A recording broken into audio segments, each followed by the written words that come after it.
ဂျပန်နိုင်ငံအိုအီတာခရိုင်ထဲမှာရှိတဲ့တာကာဆာကီယာမသဘောဝဥယျာဉ်တိရစ္ဆာန်ထဲမှာရှိနေတဲ့ပတ်ရှ်ဆိုတဲ့မြောက်ကလေးကသူ့အမေမြောက်မကမွေးပြီးချင်းစွန့်ပစ်သွားတယ်။စွန့်ပစ်တယ်ဆိုတာတဲ့တချို့မြောက်မတွေကပထမဆုံးအကြိမ်ကလေးမွေးရင်အတွေ့အကြုံမရှိသေးတဲ့အတွက်သူတို့မွေးတဲ့ကလေးတွေကိုစောင့်ရှောက်ရမယ်ဆိုတဲ့ပင်ကိုအသိစိတ်မရှိသေးတော့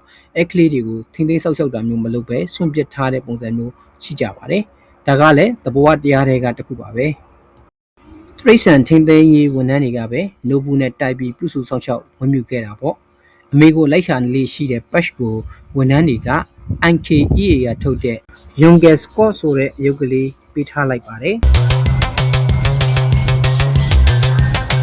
လူတွေလက်မှာပဲကြီးပြင်းလာတဲ့ပတ်ရှ်ကတခြားမြောက်တွေလိုမျိုးတန်းတူမဖြစ်မှုတတ်သေးဘူး။မြောက်တွေမှာလည်းလူကျင့်ဝတ်စည်းကမ်းတွေလိုပဲဘယ်လိုပုံစံကရိုင်းတယ်ဘယ်လိုပုံစံကယဉ်ကျေးတယ်ဆိုတဲ့သတ်မှတ်ချက်တွေရှိတယ်လို့သိရပါတယ်။ပတ်ရှ်6လပြည့်တဲ့အခါမှာပြိဿယုံဝန်ထမ်းတွေကတခြားမြောက်တွေနဲ့အတူနေထိုင်လို့ရတဲ့အရွယ်ရောက်ပြီလို့သတ်မှတ်ပြီးနုနွယ်သူ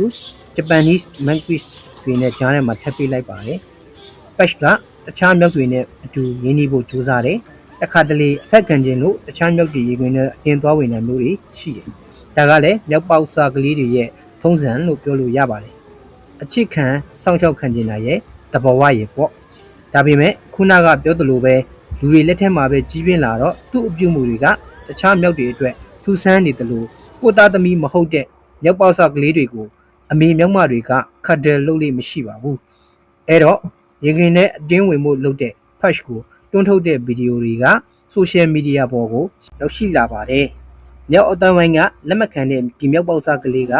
သူ့အမေအဖြစ်သတ်မှတ်ထားတဲ့ NKEA ကထုတ်တဲ့ရုပ်မြတ်ကိုပဲသူ့အမေအဖြစ်သတ်မှတ်ပြီးရွှဲတယ်။ခေါင်းတိုးဝင်တယ်အတူအိတ်တယ်တခြားမြောက်တွေလက်မခံတဲ့အခါအယုတ်မြောက်မကြီးပေါ်စောင့်ကြောင်လေးထိုင်ပြီးကြေကွဲတယ်။ဒီပုံရိပ်တွေကတကဘာလုံးကလူတွေရဲ့စာနာစိတ်ကိုအလျင်အမြန်ပဲသိမ့်ပိုက်သွားပါတယ်။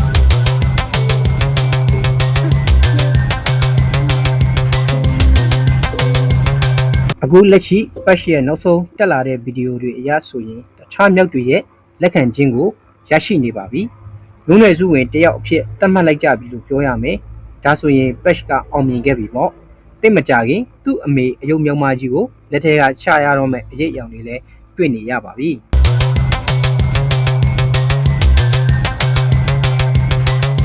ဒါကတော့ကဘာတဝမ်းကလူတန်းပေါင်းများစွာကအချုံမပေးကြတဲ့ပတ်ရှ်ရေလို့ဂျပန်နိုင်ငံ